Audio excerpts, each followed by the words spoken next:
怎么样，刺激吧？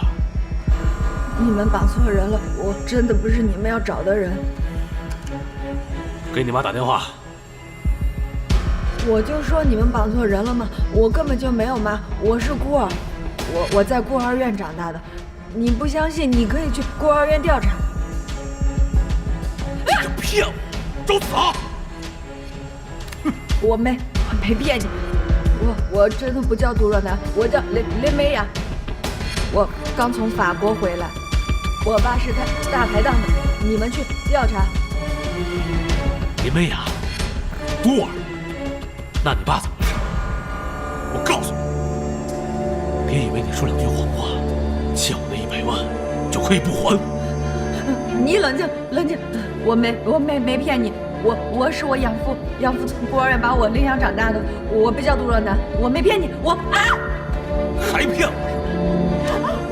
看你长得白白净净的，满嘴都是谎话，看不给你点颜色看看，你是不长记性了。把这衣服给我扒了！喂！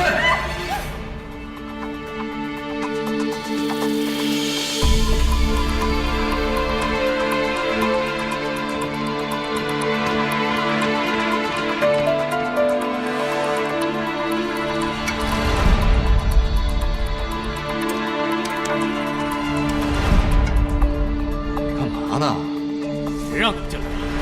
找死是吧？吵死！你打几个？英雄救美这事儿不归我管，你自己来。这样，我3，你4怎么样？你看着办。啊！你这是犯法的，知道吗？犯法怎么了？我告诉你，在这个地方，我就是法。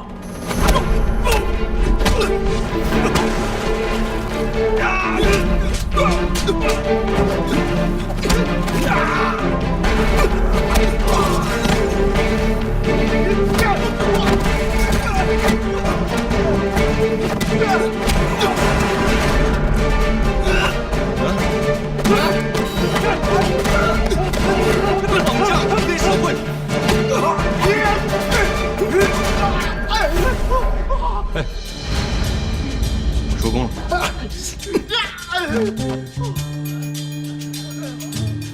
下次还可以再快点。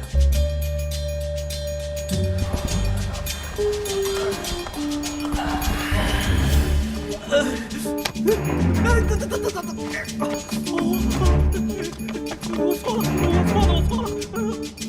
老实点。老实。把兄弟都给我叫过来。过来，都过来！天哪，你们是从哪冒出来的？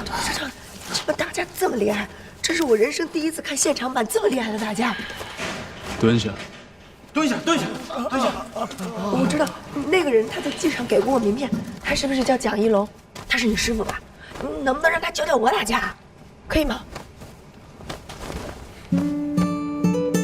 你是不是缺心眼缺的有点严重啊？啊？都什么时候了，你还在这认师傅？怎么样，没事吧？疼吗？有点。明天会更疼。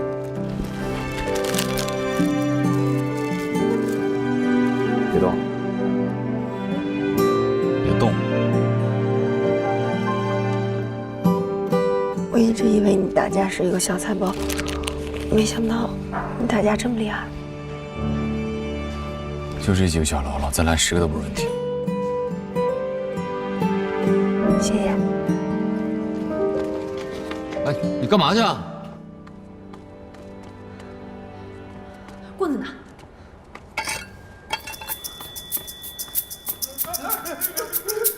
刚才是你们谁吓唬我？谁敢来扒我衣服？我打死你们！现在知道，刚才我告诉你们，你们绑错人了啊！我打你们，你们信不信？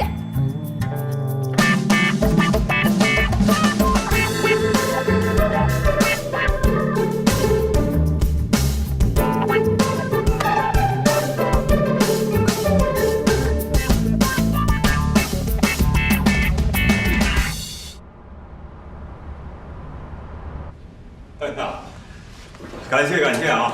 感谢。这帮人啊都有前科，专门替别人讨债的。我们已经盯了他们很久了。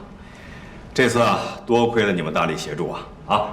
蒋一龙，当年的全国自由搏击冠军，再次感谢你。不客气，这都是我们应该做的。来，坐吧。你看啊，这个证件的真实性啊，我们已经证实过了。也联系到了林美雅的父亲，那过一会儿呢，你们签个字就可以走了。这帮人找的这个女孩叫杜若楠，跟林美雅长得很像。这个杜若楠呢，欠了高利贷，由于这伙人认错了人，他们就盯上林美雅了。关于这件事呢，我们会继续跟踪调查的，有什么最新进展，我也会随时通知你们。再次感谢你们啊！谢谢吴警官，不客气。蒋一龙，全国自由搏击冠军啊，我怎么不知道？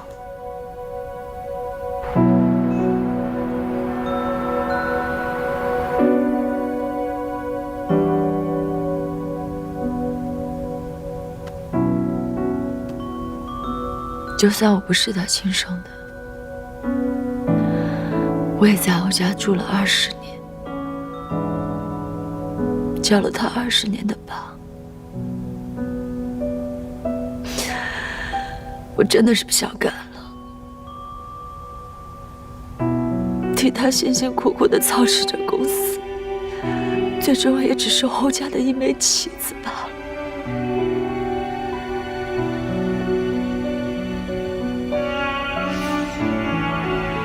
我们2个一起离开这座城市好不好？换一个新的地方，重新开始。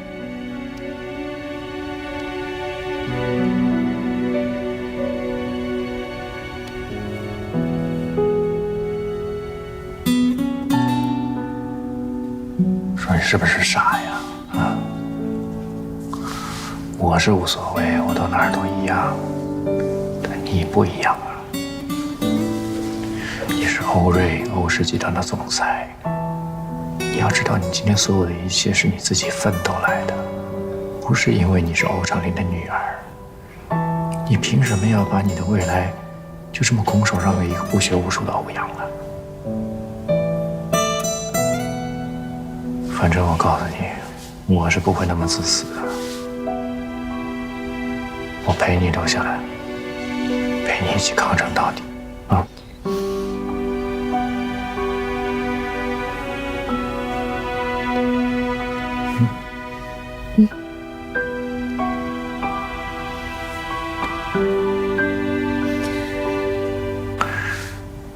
我是不会让你家离动的，你要嫁的人是我。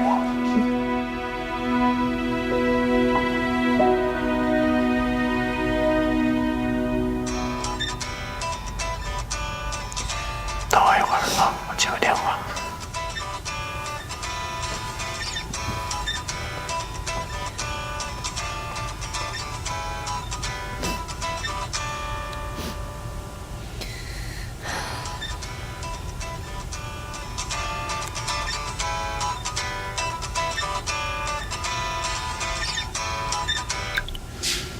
喂，林书安。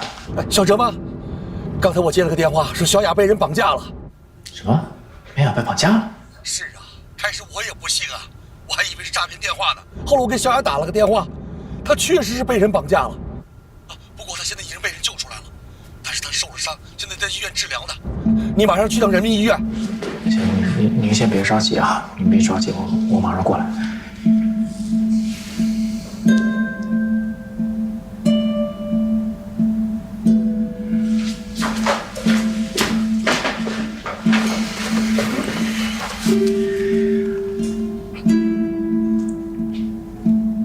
林叔来的电话，说林美雅被绑架了，现在在医院里面。你知道林叔从小也是带大我的，对我来说就像父亲一样。我是怕他一个人，万一忙不过来，他需要人帮忙，我觉得我要去帮一下。这么大的事情，应该去看一看。好，快回来啊！快。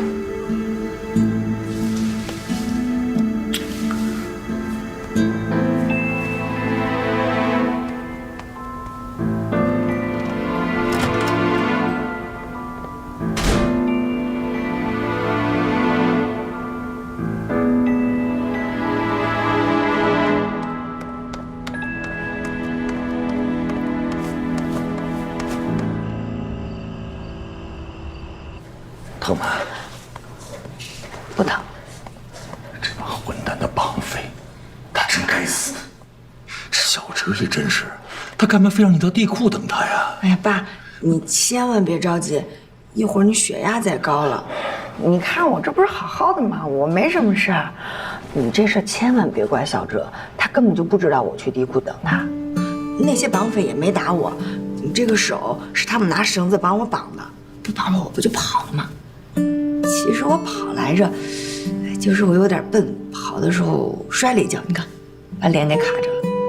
好了，别说了，这事也怪爸爸。你说我早点给你打电话让你回家，不就没这事儿了吗？哎，叔叔，你说你这孩子啊，你加班就加班嘛，干嘛要小雅在地库等你啊？要是他在办公室等你，他能出事吗？今天小雅幸亏没有事儿，她有三长两短，我对你不客气我。爸，你别冲小哲发脾气，我刚才不都跟你说过了吗？他不知道我在地库等他，我没告诉他，我想给他个惊喜。什么？到底怎么回事？我在地库等你下班，结果不知道从哪就跑出来一堆人把我给绑上车了。其实他们是绑错人了，还好蒋一龙跟欧阳看见了，就一直跟着绑我的那个车到一个郊外的厂房里，把我给救了。爸，你别再怪小哲了，他确实不知道我在地库。好，我去看看检查报告出来没有。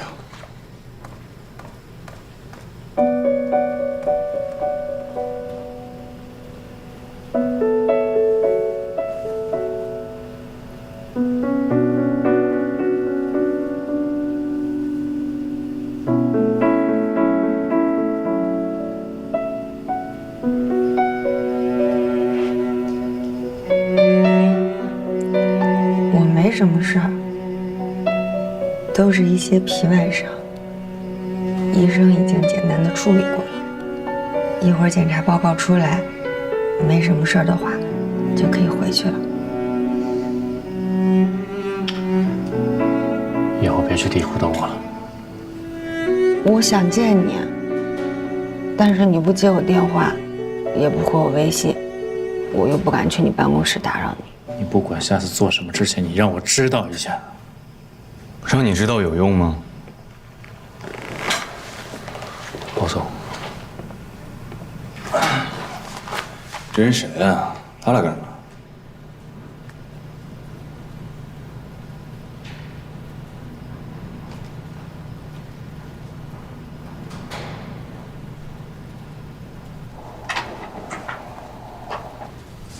没什么问题。哦，回去之后好好养养，晚上就好了。好，谢谢你大夫啊。哎，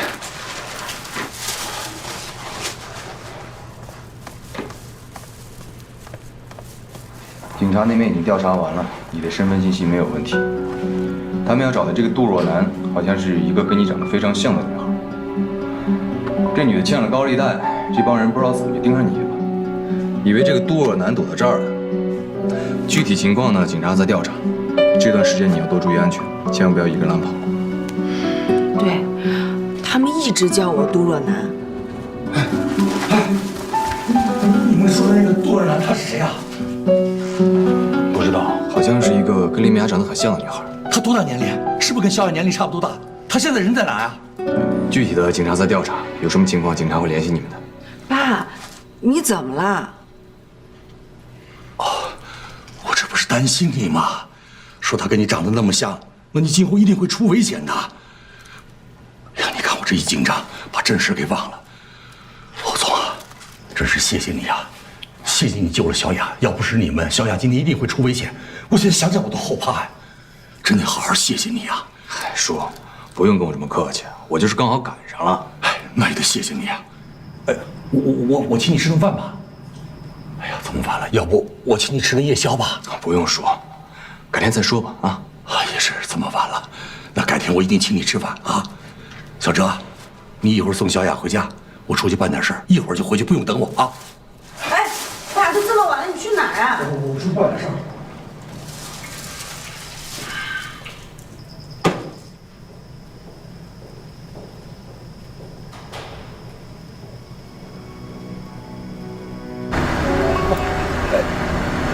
你是吴警官吗？你给我打过电话呀？我是林美雅的父亲啊。哎，真是不好意思，这么晚还打扰你。你现在还在派出所吗？哦，我想过去了解点情况啊。哎，好，那一会儿见啊。好。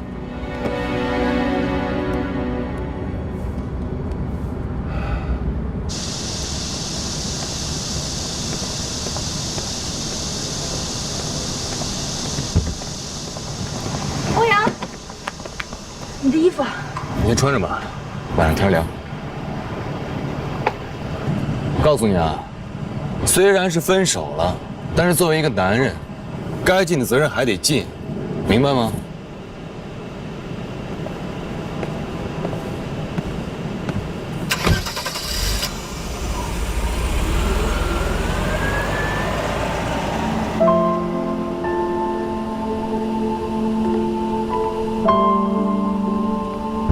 上车。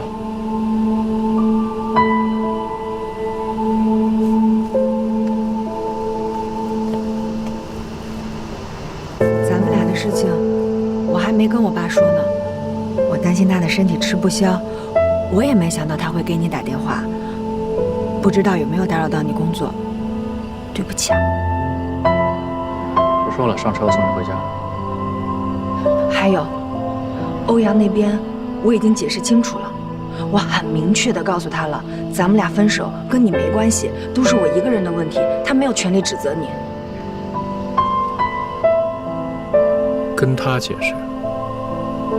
你跟他现在什么关系啊？你们俩什么时候变那么好的？是不是你现在让他干什么，他就替你干什么？你让他帮你演戏，他就帮你演呗？演什么戏啊？你被绑架，就这么巧，他刚好路过，他救了你。完了，你们再找一个不知道是谁，假装警察给林叔打一电话，林叔一着急就给我打电话，我不就在这儿了吗？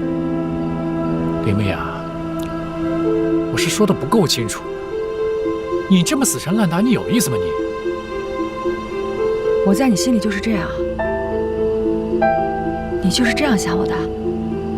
你觉得我自己把我自己打成这样，我有病啊我！今天我在地库等你，我也不知道从哪来了一帮人，什么都不说，直接把我拽上车。我跟那帮人根本就没有道理可讲，我已经告诉他们我不是他们要找的人，但是他们根本就不听，他们打我，他们扯我的头发，他们还把我绑在个椅子上，他们一堆男人要来扒我的衣服啊！我当时都觉得我快要死了，是欧阳和贾云龙及时出现，不然我真的不知道会有什么样的后果。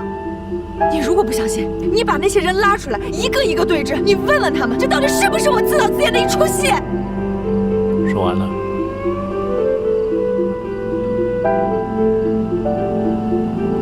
你为什么突然间那么恨我？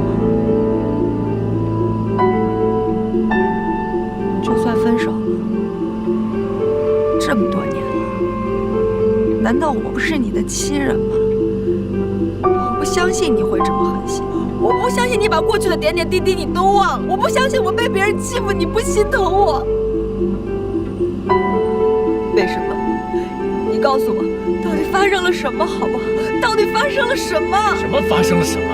我说清楚了，我烦了，我不爱了，我现在连亲人都不想当了，不行吗？你到底要不要我送你回家？不要！我右腿右脚自己可以走。慢走。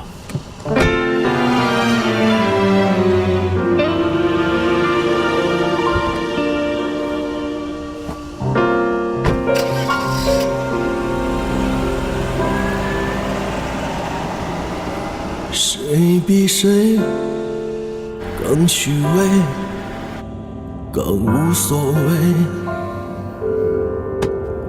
被冷眼嘲笑也会全身而退，小丑般过活的人啊，太狼狈，麻木的厌倦了黑暗的空间里独自颓废。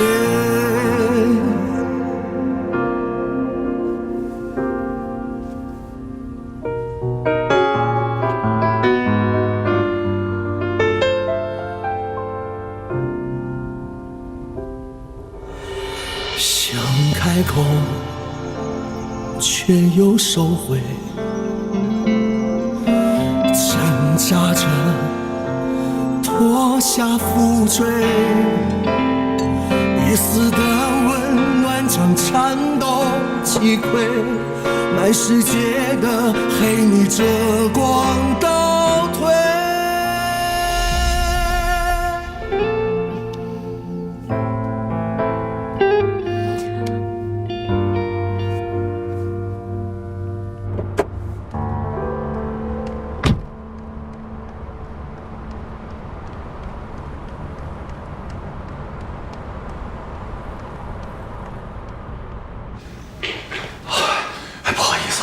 请问哪位是吴警官啊？我就是。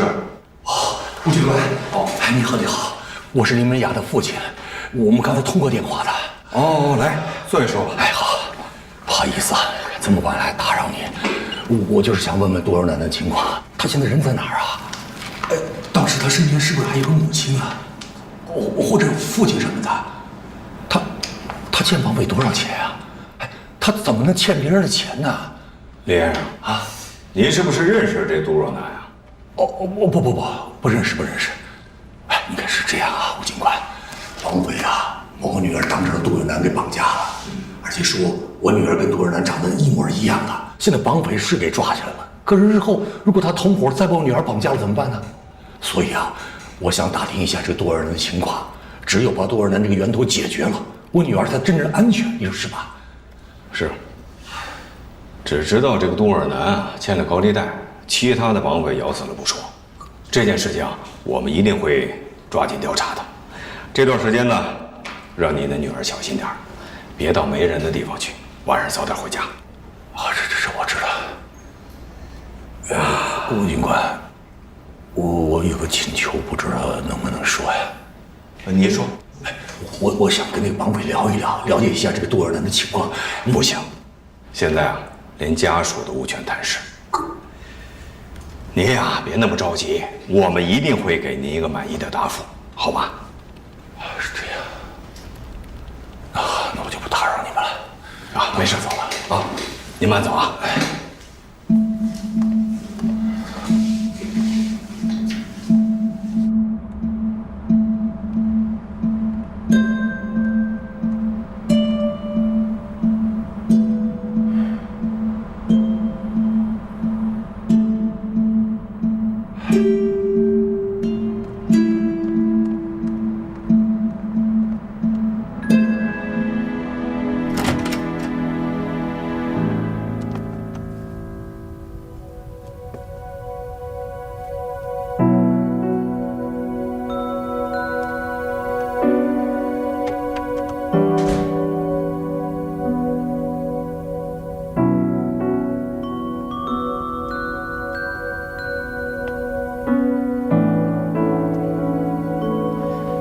开灯啊！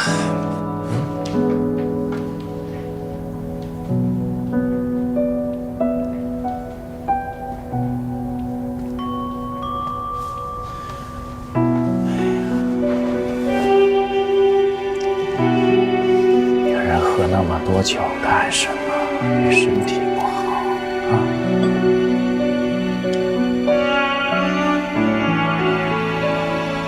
晨晨，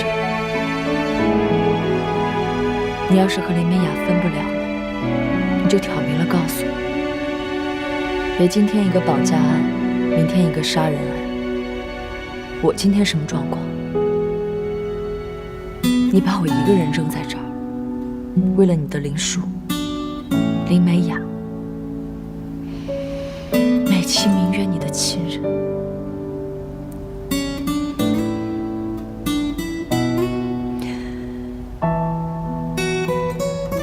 你说话。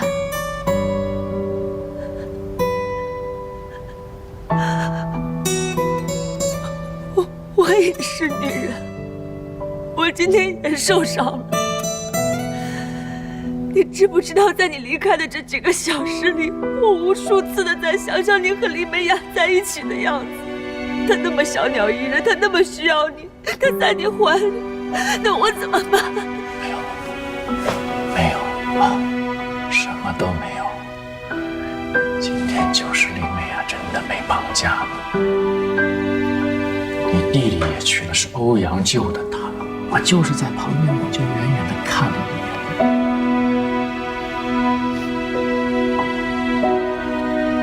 是因为林美雅没有告诉林叔我们俩分手的事情，所以林叔才会给我打这个电话。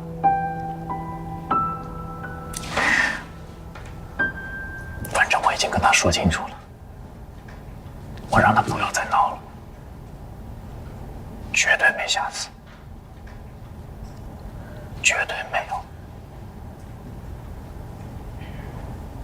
对不起，我错了啊。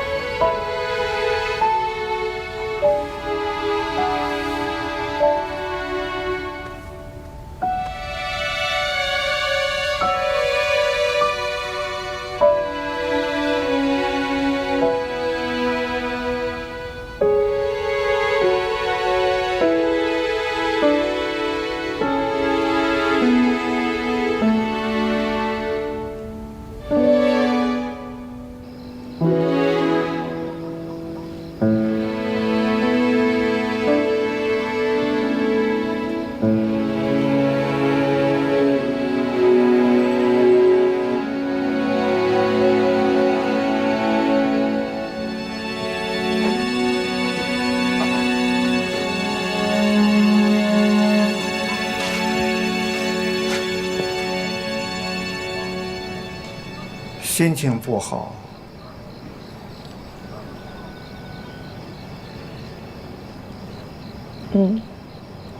都会过去的，没有什么事儿是一顿小龙虾解决不了的。王爷爷，这不是我总说的话吗？对呀，你不总是这么说吗？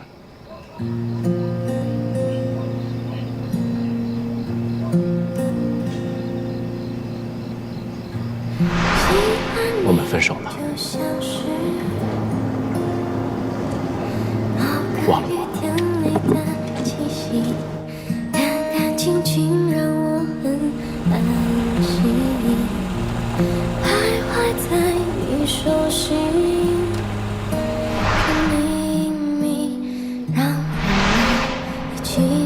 我不想跟你这种没脑子的女人在一起。跟在你身后，心跳莫名，不规律。就算分手了，这么多年了，难道我不是你的亲人吗？我烦了，我不爱了，我现在连亲人都不想当了，不行吗？还是我没有细腻的魔力。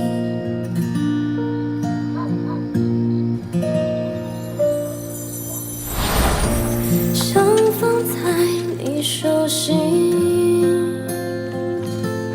我一颗炙热的真心，你害羞的表情，总让我很动心。我们俩的照片都要贴在这边。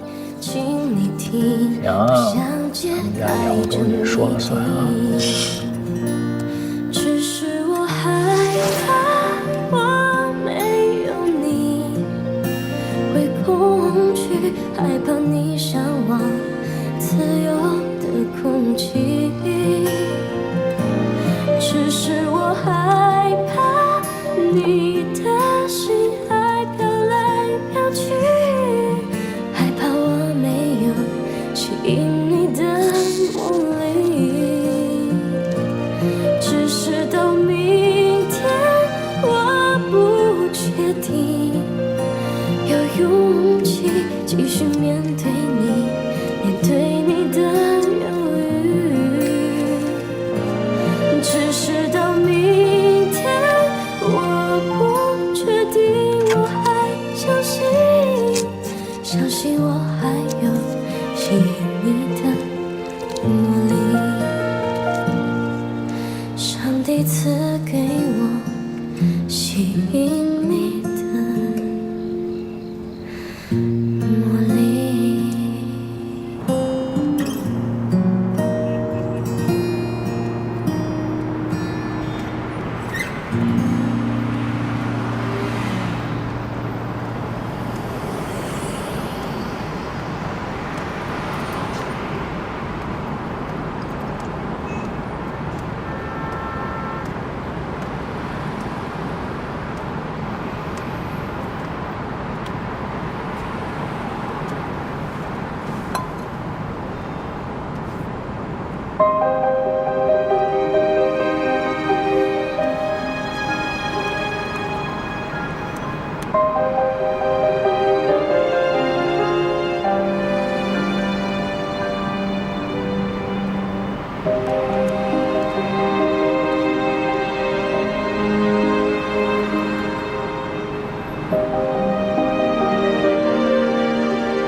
杜小野，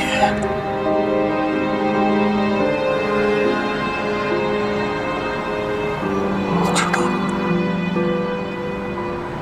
我找了你23年，可我一直没有你的消息。现在在哪儿啊？啊？当年，当我知道你生了一对双胞胎，一个叫多若雅，一个叫多若男。可是你由于经济困难，交不起住院费，忍痛把那个患有先天性心脏病的若送到了孤儿院。是你不愿去找他，可你可以来找我吗？我可以帮你这个忙啊。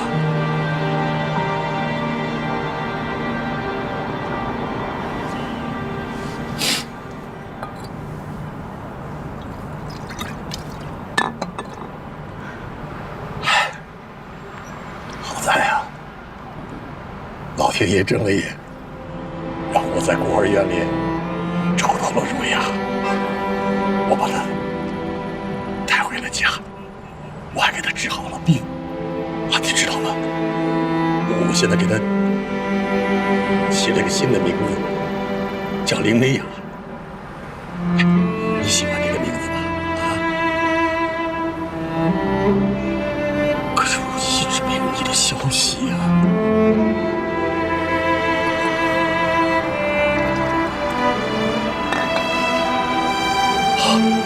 今天，老天爷又开了眼，又给了我若男的消息。你说这孩子，他干嘛要借人家高利贷呢？你说啊？他现在到底在哪儿啊？是不是你们又遇到什么困难了啊？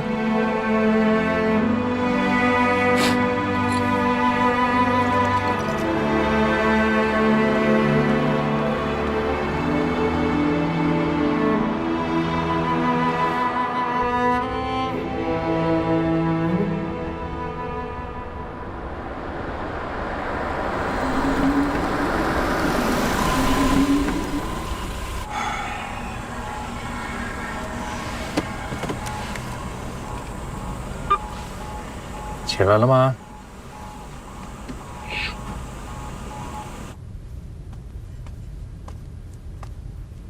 起来了吗？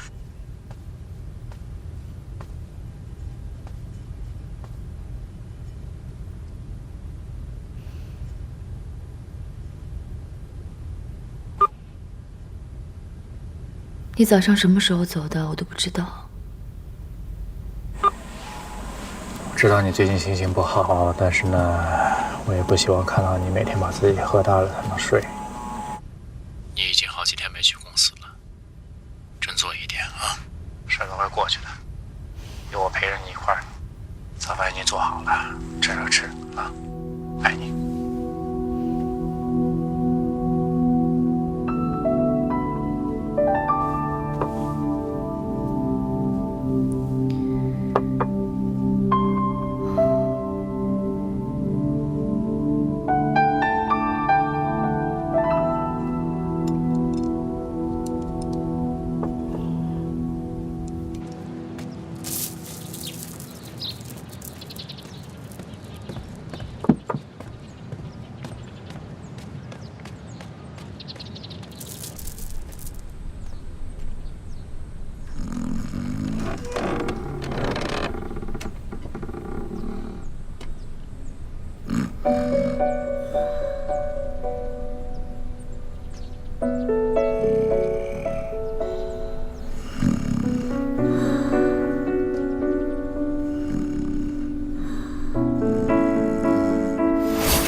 睡在这儿像什么话呀，妈！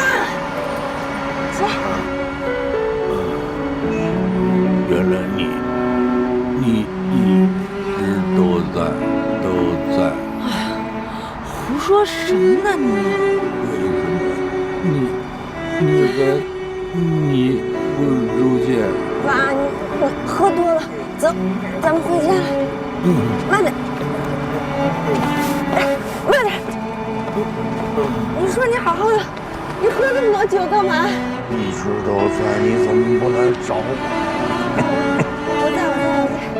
我这不来找你了吗？一直都在。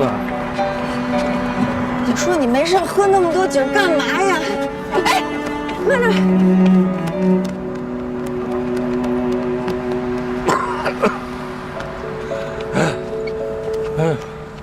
你说。难受吧？都。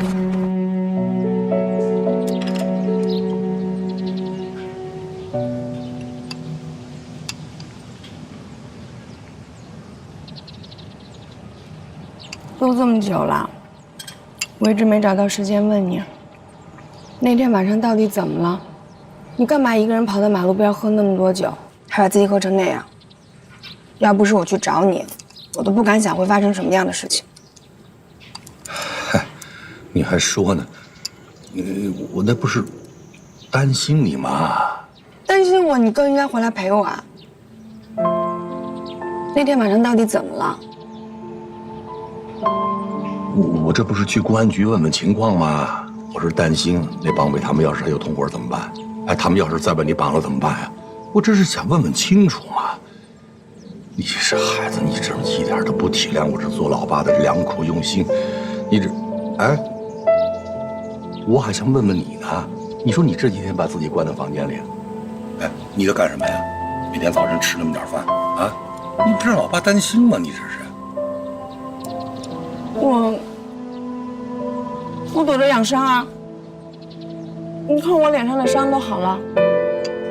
哎，的确值得表扬了，真是不错啊！你看你今天早上还给爸爸做了早餐，你还吃了这么多饭，挺不错的啊！好。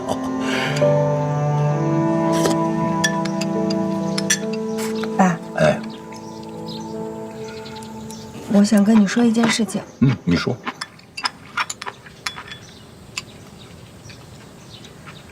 我和小哲分手了。什么？你先别着急，你别瞪眼睛。哎呀，你千万别着急，你听我慢慢跟你说嘛。我跟小哲分手，算是和平分手，跟任何人都无关。不是这些天，我把自己关在房间里面，我想了很多。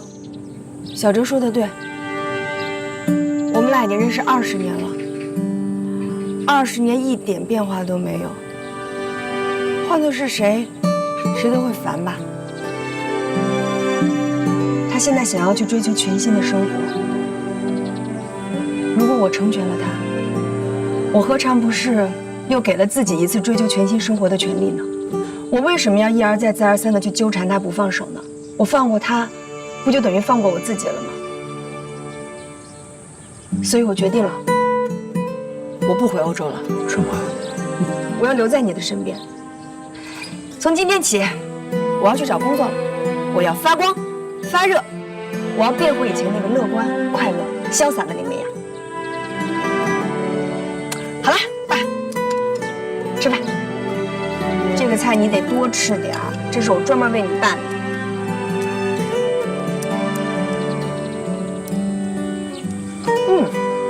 味道不错。好哥。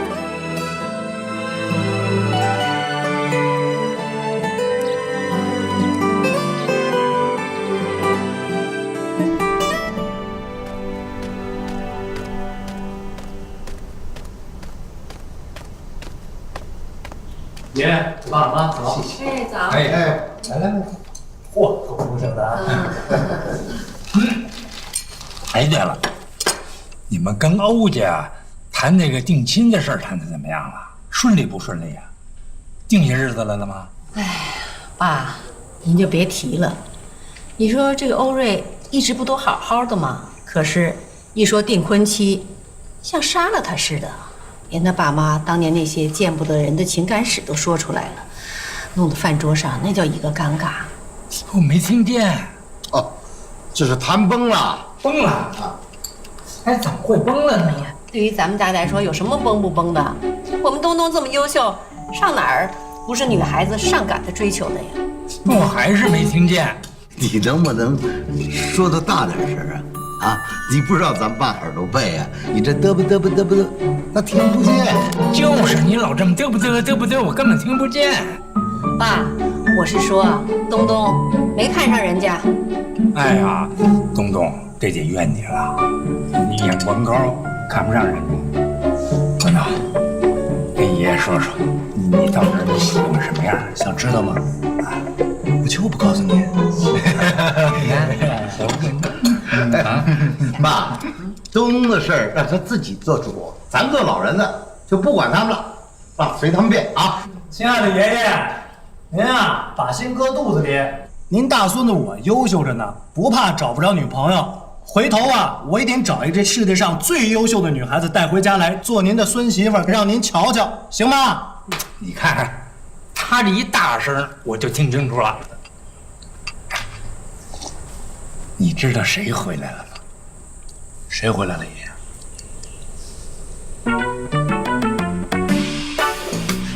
当然是我啦！停下来。惊喜吗？哇，亮瞎了我的眼啊！我们家千金大宝贝回来了。不是，你不是应该在日本吗？什么时候回来的？昨天晚上呀，我回来的时候你都睡了，所以我就只好等到今天早上再闪亮登场喽。好了，快坐吧。你不是都想咱们家的早饭了吗？哎，我可惨了，整个东京只有一家味道还算可以的中餐馆，都快被我吃烂了。是吗？那也没觉得你瘦啊。讨厌。听说你和欧瑞姐的婚事黄了？讨厌，哪壶不开提哪壶，那叫黄吗？在我的字典里，这件事情从来就没有开始过。OK， 没关系，爸妈爷爷，我哥和欧瑞姐的婚事黄了不要紧，可是还有我和欧阳的婚事呀，只要咱们两家联姻不就好了？你们放心，我嫁给欧阳完全没有意见，你们也没意见吧？没听见。那就当你没意见啊。哥，他们都没意见。从今天开始，欧阳就正式成为我的未婚夫了。我们两家联姻的光荣使命就放心的交给我吧。我们家微微啊，没别的优点，生来自信。哎呀，这下欧阳的好日子要来了。那当然，吃饭。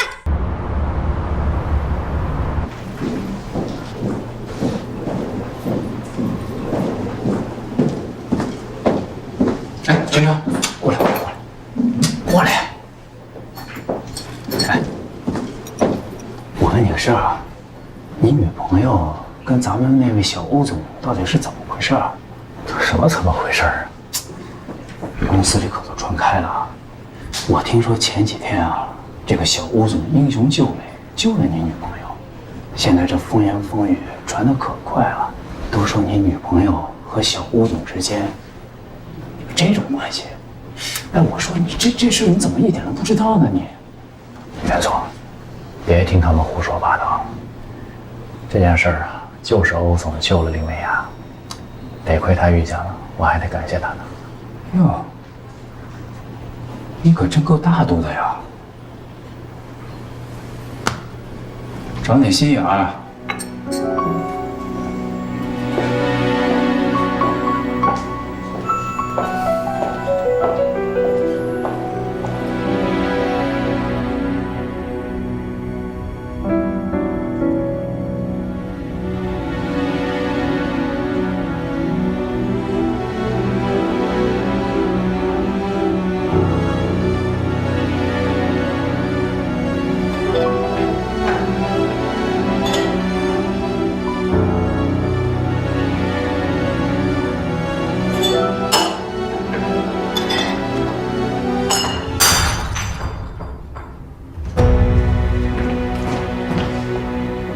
董事长，没事，说了。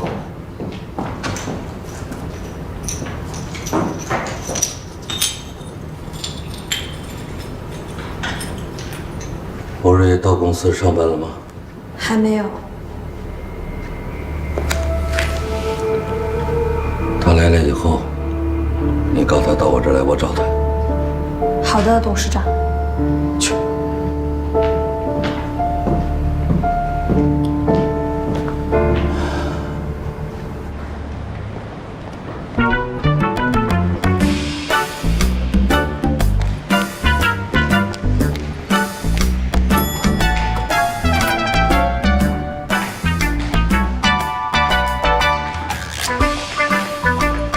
请问有什么可以帮您？麻烦问一下欧阳办公室怎么走？不好意思，请问您是？我是欧阳的未婚妻，你就告诉我他办公室在哪儿就行了。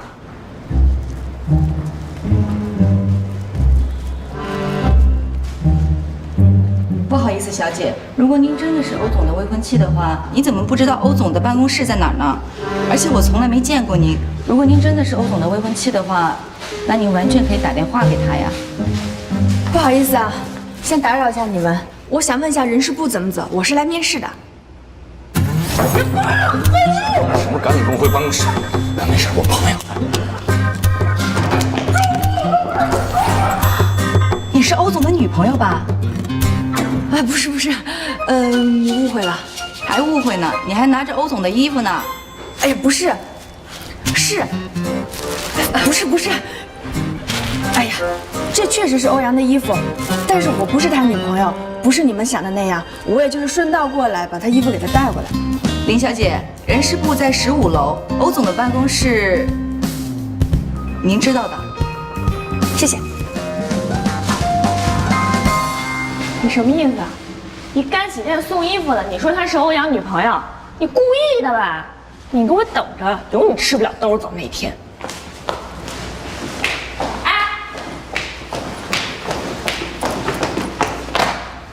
你是哪家干洗店的呀？不好意思，我想你搞错了，我不是干洗店的。那欧阳的衣服为什么会在你手上？他借给我的。哼，你不会是想告诉我你真的是欧阳的女朋友吧？据我所知，欧阳的眼光可从来没有这么廉价过。如果你真的是欧阳的未婚妻，那我觉得欧阳的眼光也不怎么高级。我替欧家感到悲哀。一个女人决定了一个家庭的兴衰，一个兴旺的家里一定充满了关爱、祥和、理解与包容。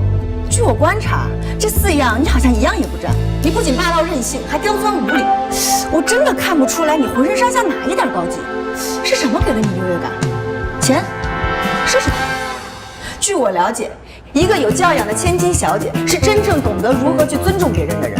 即便我真的是干洗店送衣服的，那我也没有你廉价。找欧阳是吧2条路，这边左转，前边左转左转再左转。还有啊，看在你这么在乎欧阳这件衣服的份上，送给你了，麻烦你替我还给他，谢谢。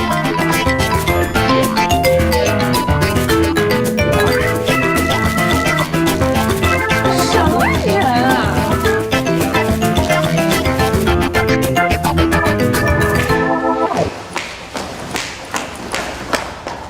你给我等着！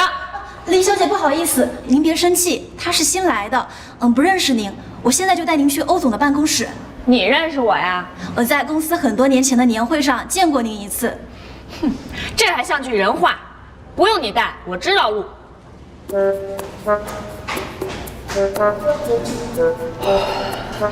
呼气呼气，血不进身，血不进身。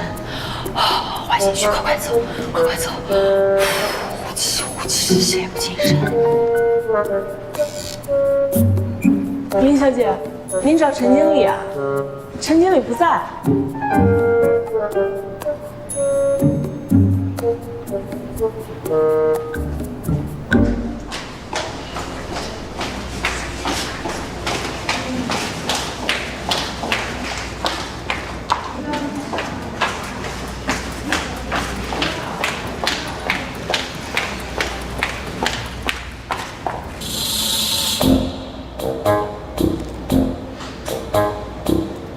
想找欧阳是吧？2条路，这边左转，前边左转左转再左转。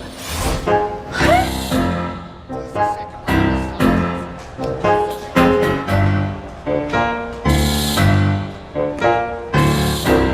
欧阳，李薇薇，你从日本回来了？对呀，快搭把手，搭把手。来来来来。哎呀，累死我了！这么多东西啊！还不快来一个热情的拥抱！好久不见！你看我胖了还是瘦了？有没有更可爱？越来越可爱。你也越来越帅啦！啊是，走走走走。好。哎呀，累死我了，转了一大圈儿。哎，渴吗？我去给你弄点东西。我不渴。哎，怎么你给我弄啊？你秘书呢？你怎么连个秘书都没有啊？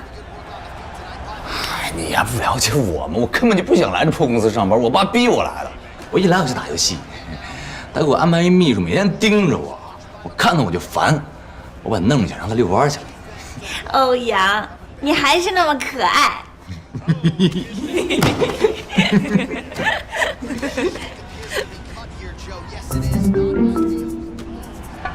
哎，我这衣服怎么在你这衣服真是你的呀？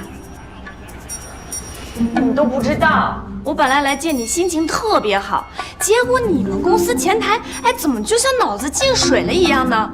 我说我是你未婚妻，他们竟然不相信，反而说那个给你送衣服的干洗店服务员是你女朋友。那干洗店服务员还说是来你们公司面试的，我还被他给欺负了。什么乱七八糟的？你的意思是，你把给我送衣服那女孩当成干洗店服务员了？难道她不是吗？你什么意思？你俩什么关系？她不会真是你女朋友吧？哎，她怎么欺负你的？她说我任性、霸道、刁钻、无理，还说我什么什么4样1样都不沾，还说我从上到下看不出哪儿高级，真是气死我了！你别让我再碰见她，要让我再碰见她，我要她好看。哎，行了行了，你也别生气了，别说你了，我都透不过了。她不会真是你女朋友吧？怎么可能？哎，还有啊，我什么时候说你是我未婚妻了你？我怎么就不是你未婚妻了？4年前我去日本之前，你怎么跟我说的？我说什么了？你说只要我乖乖的去日本留学，乖乖的把那4年读完，不打扰你，不烦你，我一回来你就娶我。我说过吗？你要是没说我干嘛去日本呀？还一去4年。毕业证在此，4年我读完了，现在我回来了，你别想抵赖。哎，这东西都是你给我买的呀？啊？这些全都是我从日本给你买的礼物，有项链，有手办，有全套，还有限量版的球鞋，还有手表。你看看，喜不喜欢？大姐啊，你这是怎么拿回来的呀？你不许叫我大姐啊，你可以叫我微宝。你要嫌麻烦的话，叫我宝也行。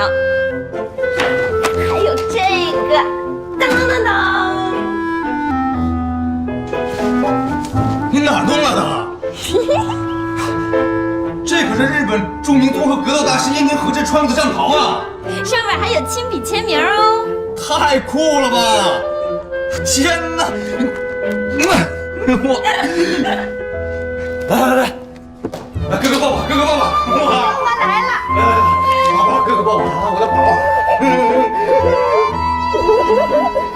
这太可爱了，哥哥太爱你了！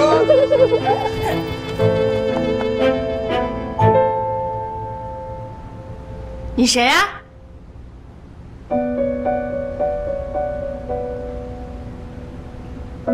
我们对你在法国的课业成绩呢非常满意，之前的几个问题你回答的也都很完善，我们也会郑重考虑佩迪特先生的推荐建议。接下来呢，我会向我的主管领导汇报一下你的情况，不出意外的话，明天你就可以来集团正式的报道了。好，那我就回去等通知了。哎，好，谢谢。哎，谢谢。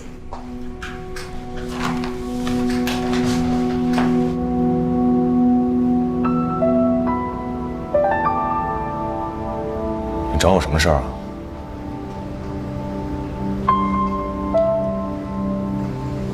我是有些话想跟欧总您单独谈一谈。这儿又没外人，有话你就说呗。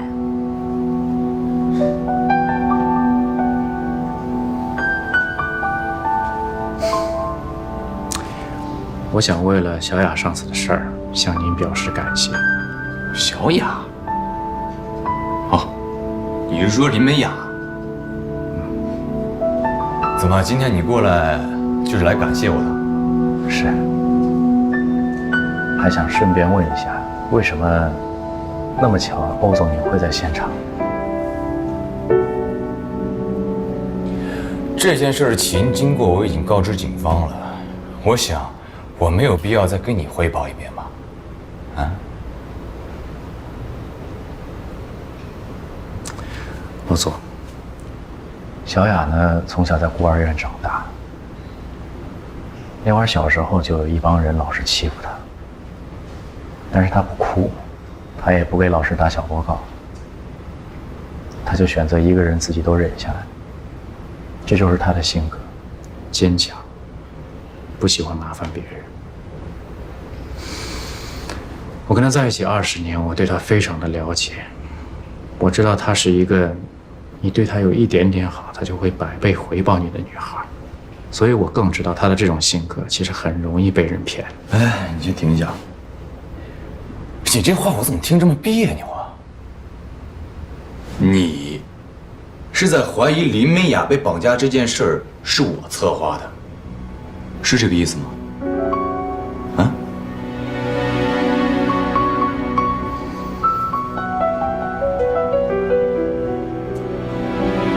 奥总，您身边的女孩很多，我相信您是从来没有见过像美雅这种单纯、善良、不设防的姑娘，所以您觉得新鲜，您想玩一玩，我觉得很正常，我也理解。但是小雅不行，她没有资本跟你玩这个游戏，所以我请求你放了她。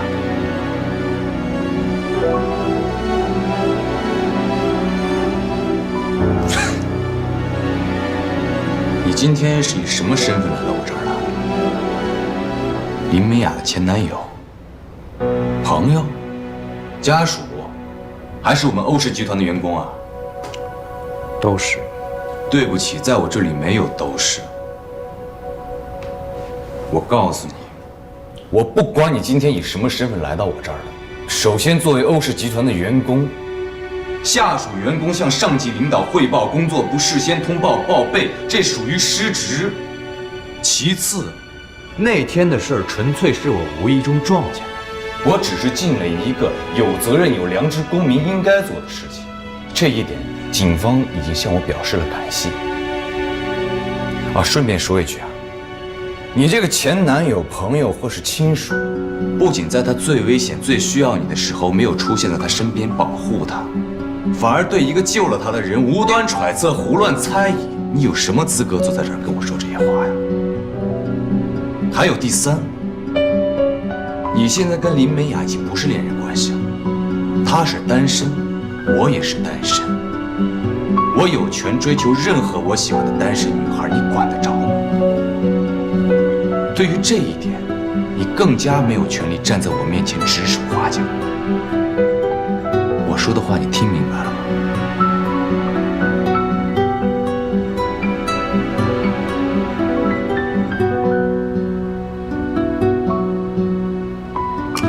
我还是希望欧总可以郑重考虑一下我的建议。毕竟现在公司里面已经有许多不实的传言，影响到您还有我了。所以打住！我走，你可以出去了。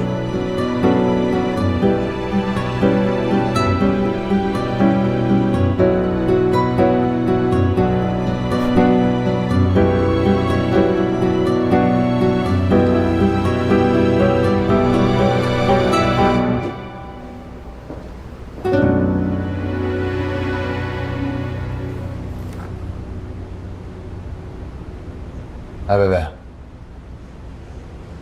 刚才你是不是说那干洗店的服务员来我们公司面试了？是啊，怎么了？没什么。你在这儿等我出去的啊。去哪儿啊？有一件非常非常重要的事情。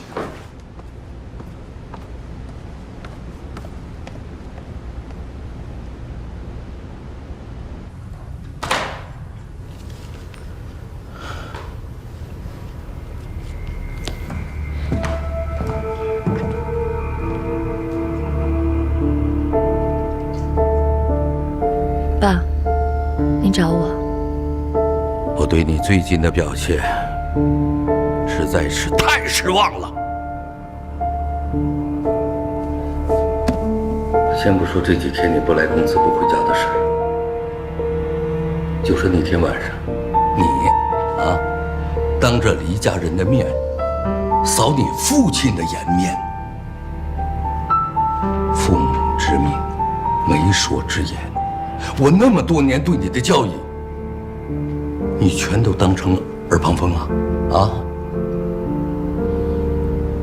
我为你选择了，只是为你更好。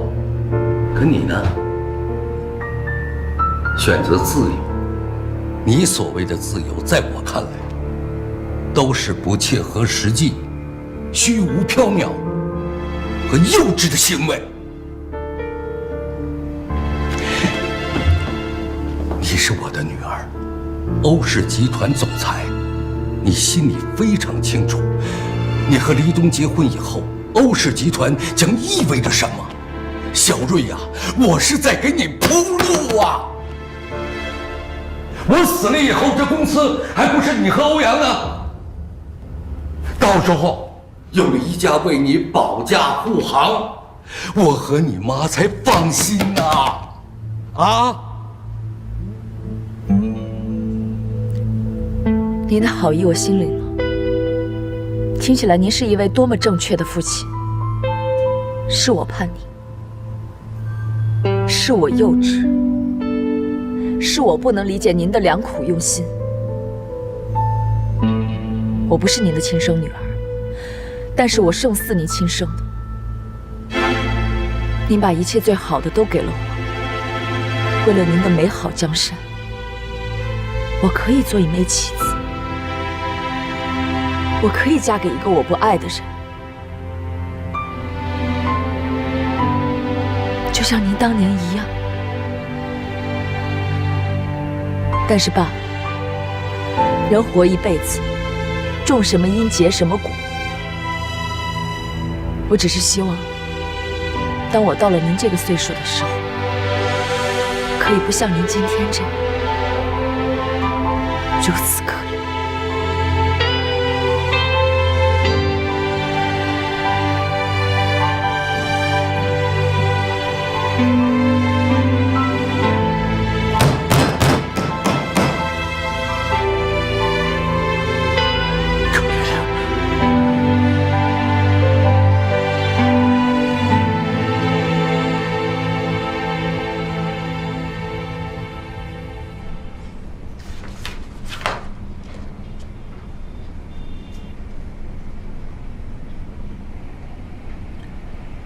这个人表现得怎么样啊？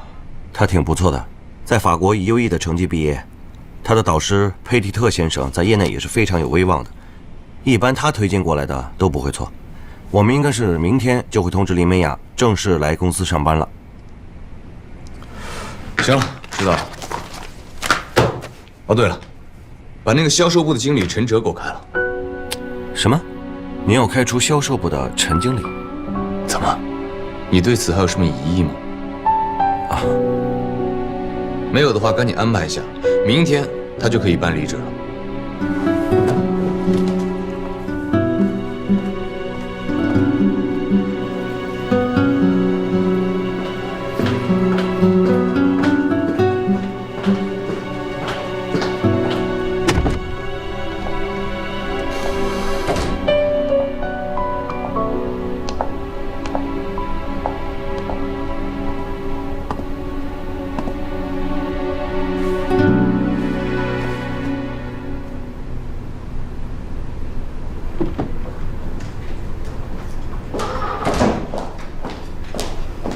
欧总，您的咖啡。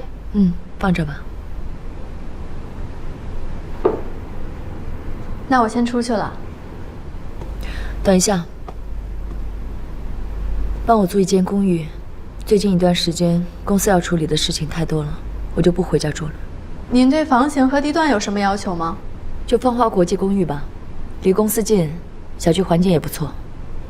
我对房型没有要求，价钱上也不需要考虑，但一定要快，最好今天就能签约。明白，我这就去办。去吧。